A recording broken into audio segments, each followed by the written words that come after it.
Welcome to the Cisco Networking Academy Cybersecurity Essentials. This video series is going to cover the Cybersecurity Essentials course. There are 5 chapters in this course. It is a free course. Anyone can take this. All you need to do is go to the Cisco Networking Academy site and sign up, and you can take it. It's self-guided. The link below is in the description. So let's get started with Chapter 1. Chapter 1, the need for cybersecurity. So why do we need cybersecurity? We have a lot of different reasons that we need cybersecurity. When the internet and networks were first put into place, there wasn't a lot of thought put into security at that time. They just never imagined that the internet and networks and the cyber world would become what it is. With that, though, there are bad actors or people that want to do harm to other people, either deleting their data for profit for a lot of different reasons. But we're going to look at all of that in across these modules and specifically in Chapter 1. So we're going to take a look at personal data, what personal data is, define that, organizational data, attackers and cybersecurity professionals and who they are and what they are, and then cyber warfare. So first, let's take a look at personal data. What is cybersecurity, first of all? Cybersecurity is the protection of data. In the IT world, one of the things that I always try to teach my students is, as IT professionals, we are put in charge of the collection, the storing, and the retrieval of data for some entity, either for ourselves or someone else, but that's usually what our job is to take data and protect it and store it and make sure that it can be retrieved when it needs to be retrieved. So cybersecurity is the security of all of the networks and data and everything that's digital. When we talk about an offline identity, that is who you are. If you see a neighbor on the street, they see you, they recognize you, that's part of your identity. You might have a driver's license or a identification card that you have. Maybe you have an identification card with your bank, and you walk up, you give your bank ID to them, you give your identification card to the bank, and they can confirm who you are, and that's offline identity. And then we have our online identity. That is who we are in cyberspace or on the internet. That we should also make sure that you only reveal limited data about yourself when you're on the internet. Don't give away too much information. Use a username or alias that's not easily tied to you unless you're trying to do some type of marketing to where you're tied to your name. Most of my username and aliases online now are Jason E. Johnson 31, just because it's not too hard to find me on the internet, and it's not too hard to find me in real life. And I've just made a choice of that it's okay to find me by Jason E. Johnson 31. That's how I've defined my name, and that's what I'm going by. But we caution everyone to use aliases. Also, don't include any personal information in your alias, especially if you're younger. Don't put information that's going to be tied back to you until you know that you can be a little more secure with your life. And make sure that you're appropriate, respectful. Don't post things that are hateful. Don't post things that are compromising. Don't post things that you think aren't going to get out. If you take a digital copy of something, you take a photograph of yourself, a digital copy of something, it's almost forever. It's hard to guarantee that once you send that to someone, that doesn't get copied over and over and over again. 100 years ago, if we took a photograph, we knew that we only had the only copy of it unless we took another photograph of that copy. 150 years ago, 200 years ago, you could only draw somebody, and that would be the only way, or hand draw or memorize something. Today, it's very easy to copy digital items, digital photographs, digital information, and move that around. So just make sure that you're very cautious about copying information, what you say online, and photographs you take, things like that. And you should also not attract unwanted attention to yourself when you're in cyberspace. So personal data, what is personal data? That's anything from medical records to your education records to your employment and financial records. It's things that are about you. Your electronic health records, things about your physical, mental, and other personal information, your prescriptions, your visits to the doctor, all of that. In the United States, that's covered under the HIPAA regulations. Financial records are under Sarbanes-Oxley. Education records are regulated under FERPA. If you're in another country in Europe, there's other regulations there. Some states in the United States have different regulations for privacy and data, but it's everything that's going to pertain to you personally. everything from tax records to past unemployment performances, things like that. So where is your data? If it's at your medical office, is it the doctor's office? Is it with the insurance company? Is it stored on a database somewhere? Who has access to it? Is it being regulated? How do you know copies weren't being made of it? We just don't know. We have a degree of trust in people that we give our information to keep that safe. And that's why there's federal regulations, state regulations, laws in place to make sure that entities take care of our personal data. Store loyalty cards. The stores compile your purchases. If you use those little loyalty cards where you say, there's a local grocery store close to me, and if you go in, they give you percentages off of your purchase. They say, oh, this is on sale, but only if you have your loyalty card with you. And it's on sale, but you have to have your loyalty card. And that's usually tied to if you're paying with a credit card or a debit card, that's tied to that credit card, debit card. They know which cards you've used. They can tie that information. They know when you came in. They know what you bought. They know how long you were in the store. Approximately, they could put that together if they're using a camera system in conjunction with that. They also use it for marketing to profile targeting advertisements. Online pictures is also your data. Your friends, your strangers. You may have a copy. Multiple people may have copies. You just don't know who copies your photographs and moves them around. So be careful with photographs. Again, just be careful with photographs. Your computer devices, your data storage, or your portal to your online data. That could be a phone. That could be a mobile device. That could be a laptop, a desktop. And what I recommend you do is think about some of the examples of computing devices that you use that has personal information on there.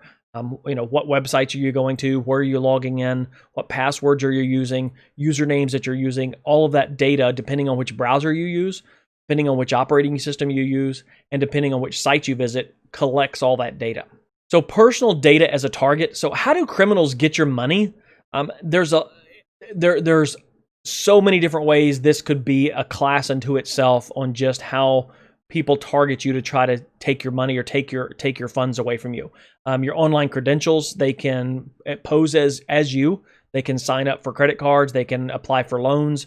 If they have your personal information, in the United States, if they get your social security number, if they get your bank information, they can apply for credit. They can apply for loans. Thieves can get access to your accounts and drain your accounts. There's so many different creative schemes. They can trick you into wiring money to your friends and family. There's some popular Twitch streamers and YouTubers that show you how these scams work, and they phone call, they take advantage of gullible people, they take advantage of older people that aren't sure what they're doing.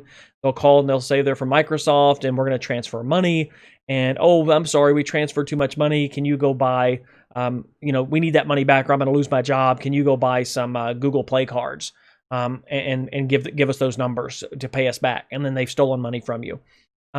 And so why do they want your identity? One is the main reason is money. People are just trying to steal from you. 200 years ago, I tell students that 200 years ago, they would pull a stagecoach over and rob you on the wagon trail or out in the wilderness.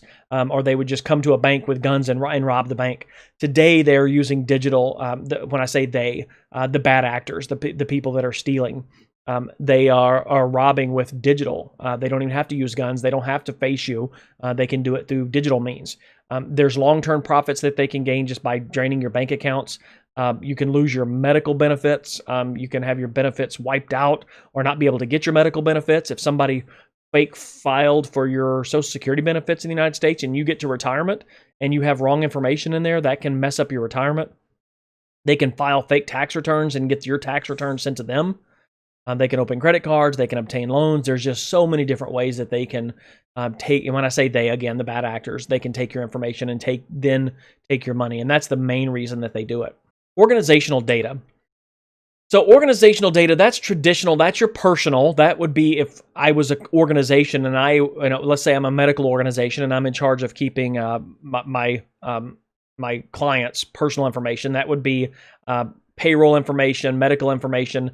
You can also have personnel in a company, offers of letters, employment agreements, the pay information, intellectual data, patents, trademarks, product plans, trade secrets. That's part of a company. Financial statements about the company, income statements, balance sheets, cash flow statements, contracts between different companies, how much you're paying for, how much you're paying maybe for raw materials from a company versus another company. Then you've got Internet of Things, or what we call big data, IoT and big data. IoT is large network of physical objects such as sensors. Just as in our home, you might use a Google device or an Amazon device, or you might have a smart refrigerator or a smart washer and dryer. Companies have sensors throughout their plants or throughout their organization that give information. And they use networks of Internet of Things to do that. That could be compromised. And then big data, or the data that's collected from all of the company, all of that information that's collected and put into a database is what we call big data, and that can be compromised as well. Now, we talk about the CIA, and we're not talking about an organization for the United States government. When we, in the security world, we talk about CIA, and that's confidentiality, integrity, and availability. Confidentiality means privacy, keeping things private, keeping it confidential, not letting anyone that's not supposed to know.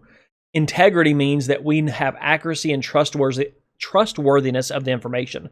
When I tell you that my data says 2 + 2 = 4, my data says 2 + 2 = 4, and it's not been changed since the time you stored it with me. And then availability. Information is accessible to those who should have access. For those that have a need-to-know basis, they have access and availability to that data when they need it. Now, what are the impacts of a security breach? It can be very simple to, well, we just had somebody look around our network, they didn't do anything, to the company goes bankrupt and people lose their jobs and the company closes. You're never going to prevent every attack. If you have a network, if you have a system and it's available, it's going to have a potential to be broken into. So they're always going to find, when I say attackers will always find new and inventive ways to get into your system. And it can be everything from ruining your reputation, just vandalism, putting something up on your website, hacking your Twitter account and putting something bogus on there, maybe, hey, send money to this Bitcoin account, and they hack, and the hackers get into famous accounts and post Bitcoin information, theft, they can, revenue loss, damaged intellectual property, and just embarrassment for the company that information was lost. So a security breach example, one of them is LastPass. It's an online password manager. Stolen email addresses, password reminders, and authentication hashes were stolen. It requires email verification or multi-factor authentication when logging in from an unknown device. And users should use, and let's just say here, LastPass, you should have had set up email verification and multi-factor authentication. And then users should also use complex master passwords, change your password periodically, and beware of phishing attacks as well. And some other well-known that have just happened recently, the Twitter attack.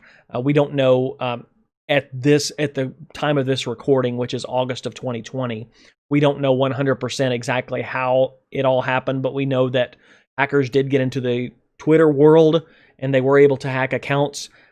That's where you want to make sure that you have multi-factor authentication set up. You want to use strong passwords and change those passwords periodically. Other impacts of security breaches, there was a VTech. It's a high-tech toy maker for children. It exposed sensitive information, including customers' names, email addresses, passwords, pictures, and chat logs.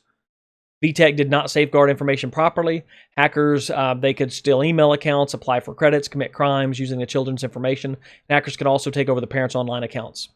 Another one was Equifax. I was included in this one, or my information was on this one. It's a consumer credit reporting agency. They exploited a vulnerability in a website application software. And they've established a dedicated website with a new domain name that allowed nefarious parties to create unauthorized websites for phishing scheme.